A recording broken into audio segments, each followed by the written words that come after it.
Welcome to the Hitmaker Room. I've got SouLfia Perez King. Hello, everyone. Comes from a legendary family. Solomon Burke King as her grandfather, William Mickey Stevenson, her uncle, Smokey Robinson as well. And she's just got great heritage behind her. So she's got a lot to live up to as an artist. How's that been for you? You know what? It's so funny. I think I probably text you a couple days ago. Like sometimes I don't even like to tell people my family. I like want to earn my own way, my own. So sometimes it can be a challenge. But growing up in the music industry my whole life, I guess I would say like being around all the greats. You just can't half do anything, and you're all in, and you can't sing something if you don't mean it. So yeah. Looking back over the past year, what do you think really happened in your career and what were highlights? Ooh, the past year was great. I met my incredible manager, Mr. Steve Owens himself, the GOAT. Okay. Um, so I can honestly say I've been able to create without worrying about administrative things. And it's funny because I attended Isina and I performed and I actually met you there. Mhm. And I went home the next day and I prayed and then I talked to my uncle. I said, "Hey, Uncle Mick, I've been looking for management and I know, you're really busy and you guys are kind of like doing so many things, you don't have time. But I met someone named Steve Owens and his spirit is just like the first day we met, we vibed and I really just want to like see if he'd be interested in managing me." So my uncle says, "Closed mouths don't get fed." He was like, "You need to just ask." And so I'm so glad I did because when you creating music, you don't want to have to worry about any of the administrative part. You want to be able to just create. So this year has been one of the greatest years so far. But yeah, I feel like this year has flown by way too fast. It's almost August and I'm working on another Christmas single. So yeah, this has been an awesome year. That was a great question. And you also missed one of your biggest accolades of the year, and that was performing for the NFL for Super Bowl. Oh, for the Super Bowl in February. Yeah, when I got that call, I was like, seriously? They're like, yes. And then when I got there, I was opening up for Ashanti. So it was really cool. Um, I just feel like that was yesterday, even though it's like coming into late summer. Yeah, this year is going by so fast. And sometimes I work so much that I forget about the high moments, but that was just an incredible moment that I'll always cherish and never forget. And you also have some even bigger news, and that is your song is up for Grammy consideration. Yes, I'm so excited for this song. So when I got the call, I was already familiar with Lucid. He is a contemporary inspirational artist. And I already listened to his music. So I was like, he wants me to feature on this song. This song is out already. So they wanted to do a remix because the song had done really well. And so I was so excited. I'm like, yes, let's do it. And Dojo, one of the producers that I work with, was like, let's lay vocal, listen to, what he's laid so far for the remix and then see how you feel. So I collaborated with Cassie, one of my writer friends. She's also African, just like Lucid. So it was like the perfect collab. And it's such a vibe. Like I'm Hispanic, I'm Dominican, so it's like an Afro beat. So a lot of people love this song. It's like an everyday song. So thank you, Grammy Awards, for just allowing this song to be in such an awesome category. I just want to make music that makes the world a better place. And that's definitely one of those songs. What's the best piece of advice you've ever received from your family or mentors? Never sing something you don't mean. You have to sing these records for the rest of your life. I have to give you guys a example. My grandfather is King Solomon Burke. I think in the early 60s, Atlantic Records, Jerry Wexler was like, "Hey, Solomon, we want you to sing this song. It's called Hang On Snoopy, Snoopy Hang On." And my grandfather was like, "I'm not going to sing about Snoopy in a cartoon." And he was like, he didn't want to sing the song. So they gave it to another artist and it went like triple platinum like first week and the song just did incredible. And so my grandfather always said, "Sing only music and only words and only songs that you mean because you want to feel them from your soul and you have to sing them for the rest of your life." And I say all that to say I always like wanted to ask him years later, "Did you regret not singing Hang On Snoopy, Snoopy Hang On?" But I never asked him. So just always remember, like, I'm always going to feel and have emotion in anything that I record so that you guys can feel what I feel. It's interesting that you brought up emotions because that is the number one problem with AI music is the vocalist on those tracks cannot bring emotions. And that's we're not going to see a replacement of real singers anytime soon because of that particular thing. A computer cannot recreate an emotion on a moment. ChatGPT said probably 10 years from now it's a different kind of a story, but at the current stage, nothing's going to change on that. Um, Mickey Stevenson has worked with some of the greatest people in the music business. What's the biggest lesson you've learned from working with him? Wow. I would have to say, driving back from Uncle Smokey's concert at the Hollywood Bowl this weekend, I'm just learning so many, like, nuggets of wisdom. Winners never stop swinging. I mean, at 90 years old, he is still closing deals. He's writing scripts. He's working on so many different pieces of his legacy, even still. 9 decades of music, that's a long time. So I'm so inspired by my uncle to just know, like, Marvin Gaye used to live with him and, like, he signed him and he founded Stevie Wonder, like, all these amazing things that he's done. But at the end of the day, he's, like, just my uncle. And so, like, I don't really look at it like, oh, this it's like a big deal, but, growing up in the family that I grew up in, we're just very, very loving. And I'm so grateful that I can ask him for all kinds of advice because he's really a stickler when it comes to music. He's like, no, you need to sing that again. I don't care if you have to do it 100 times. It needs to be right in pocket. The timing needs to be there and the emotion needs to be there. So he's always on me, which I'm super grateful for because if you don't know, you don't know, and you can't grow without the greats. So at 89, 90, his ears are still A1. And he also gave you a piece of advice about performing as well. I've always been a natural performer. I've been on stage with my grandfather touring the world for since I was like 17 years old, and that for a very long time. I performed at the biggest festivals in the world, opened up for some of the greats, Glastonbury, Bonnaroo, all the Montreux Jazz Festival in Switzerland. I've never had any stage fright or fear on stage. Like that is like I actually enjoy live performances better than the studio, which might sound a little crazy, but I love to recreate the song with the energy of the fans and the people. A lot of times I'll take up the tempo so people can dance and have a good time. So performing is like, that's my thing. I've also spent some time on Broadway.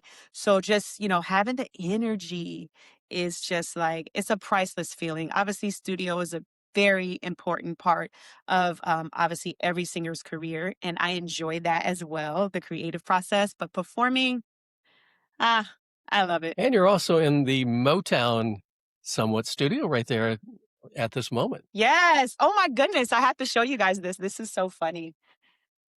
Does this look familiar? Yes, it does. Oh my goodness. So I get inspired while I'm at the panel and I'm recording vocal. I just look at that photo and I'm just like, get it right, get it right, get it right. So I love recording here. It's like obviously the legacy of Motown, and I have all the old school equipment as well. So that's really cool. And it brings such soul and great like texture to the vocals, the old school recording way. So, yes, such a great time. You've actually had the opportunity to work with some of the original writers of Motown. Tell us about that. Absolutely. So, Holler Doja Holland, wait a minute, Mr. Postman. They have so many hits. That's just like one of them that popped into my head right now. They're like in the Songwriters Hall of Fame, Rock and Roll Hall of Fame. And so one day Brian came to me and said, hey, I have these songs that you would sound incredible on. And so I went to the studio and the writing just brings you to tears. That experience was priceless because I learned one thing. When you're creating a hit record, you have to start with the chords and the beginning of the song every single time. So obviously the songs were already written when we went in the studio. However, Brian kept getting on the engineer and accompanist, no, I need those chords to sound the same so people can remember this hook. You got to remember this hook in the first 5 seconds, 10 seconds of the song. They need to know this melody. So he would play the melody of the chorus in the beginning of the song. So that was a really cool piece. So now all my songs are formatted and structured that way. He's not the only one. Niles Rodgers did that when he was creating Le Freak and Good Times. He talks about it. It's with the chorus in the beginning of the song, so people remember it immediately. When you're recording a song, what tells you that you've captured the right vocal take? That is a really good question, Steve. That's why I ask it. If you don't cry and you don't feel, then it's not it. And I'll be honest, I struggled with that for a while because, you know, just genetically, because of my DNA, I was born to know how to sing. So they call me like a tape recorder. So whatever notes you hit on the piano, I hear them, I know them. I can just sound like anybody. Say you want to hear Whitney Houston. You want me to sing I Will Always Love You just like Whitney Houston. I can do that. I can sound like Shaka Khan, Aretha, whoever you need because I just like have really good tone and really good pitch.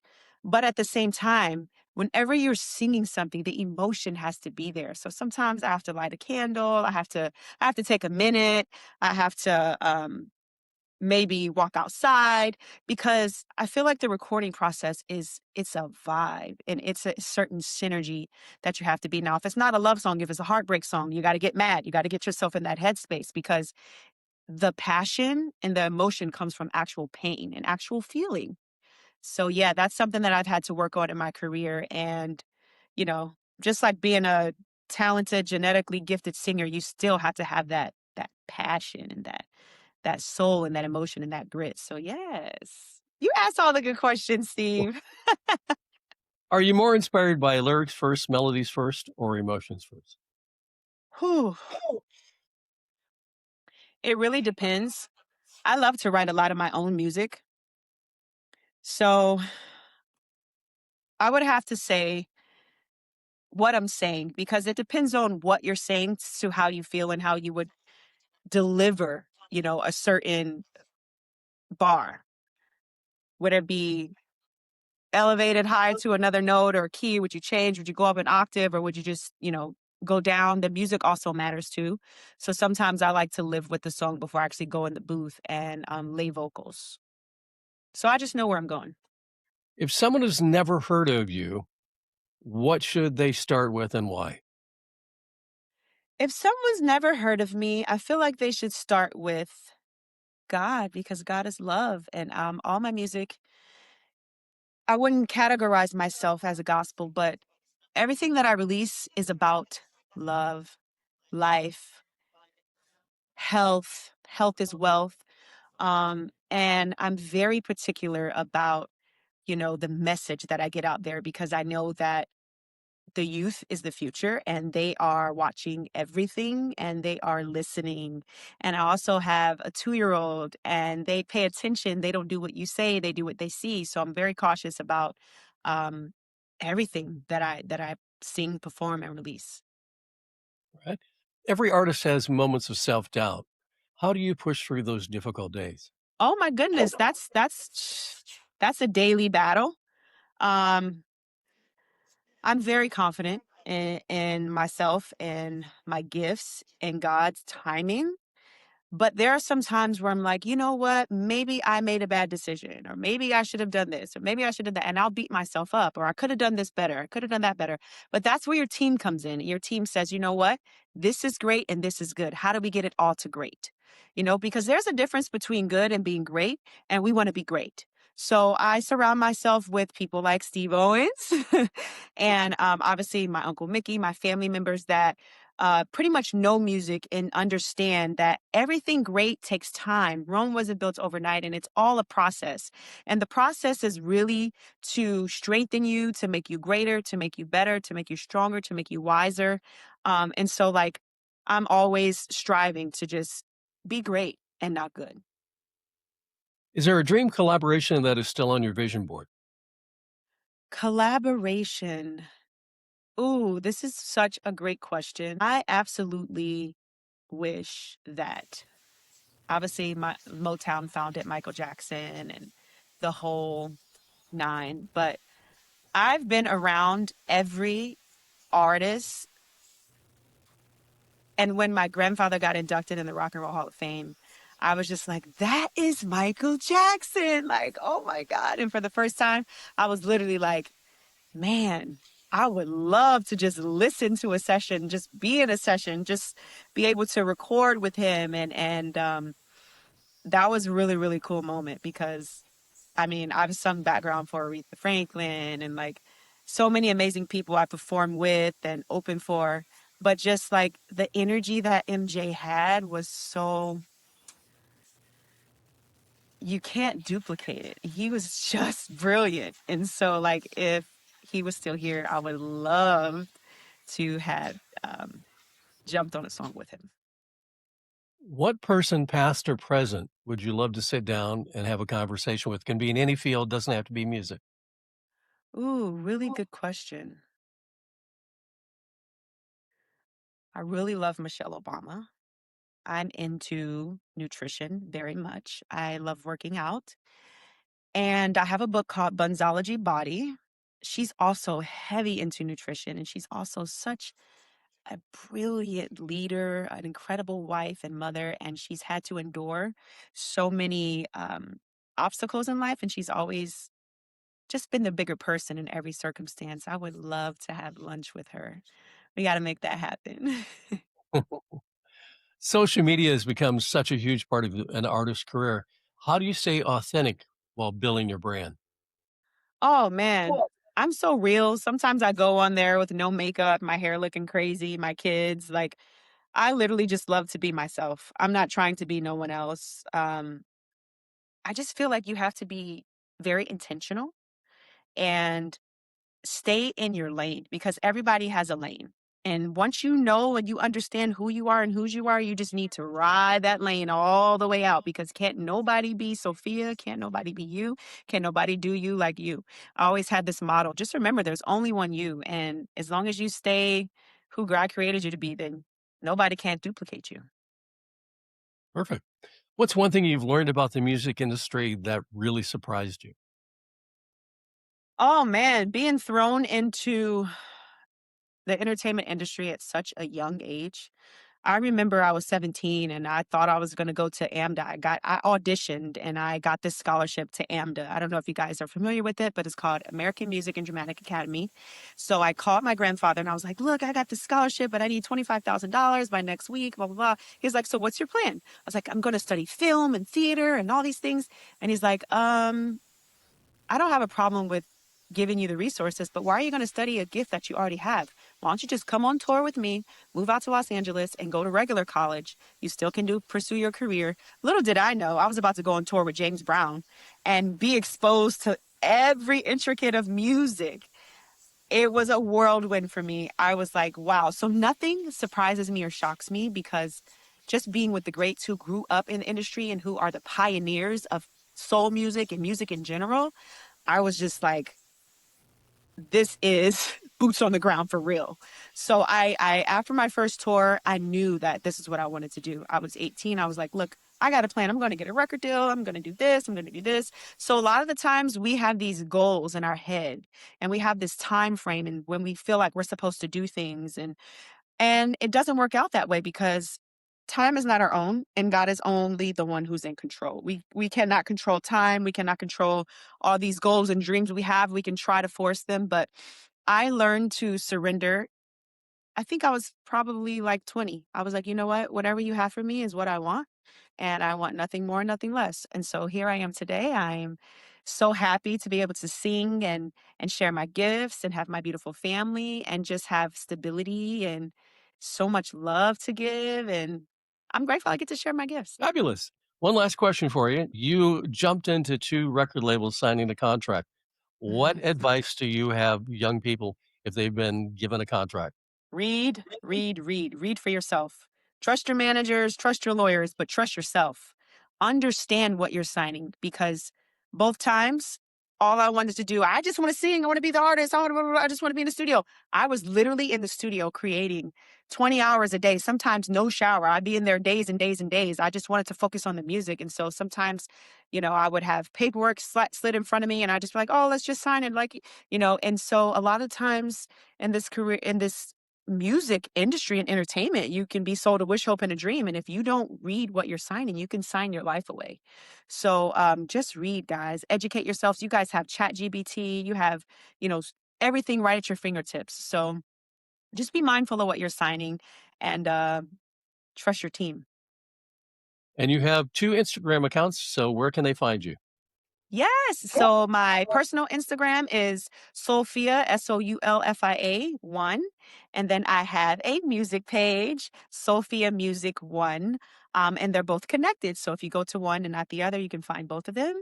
And Steve, I just want to say thank you so much for having me on your amazing show. I love A&R Tuesdays. I'm like a huge fan. I look forward to Tuesdays every week. I always learn something new every time. Because I also find like A&Ring and like listening to music and getting to know like what is happening in music is just intriguing to me because music has changed so much. Like I grew up like with the Mariah Careys and the Whitney Houstons, and now like you don't even need to have tonality or even know how to sing to be an artist. There's so many artists and there's so much music out there. But I just really enjoy learning on A&R Tuesdays. So thanks for having me and thank you for all that you're doing in music. Thank you. Alright.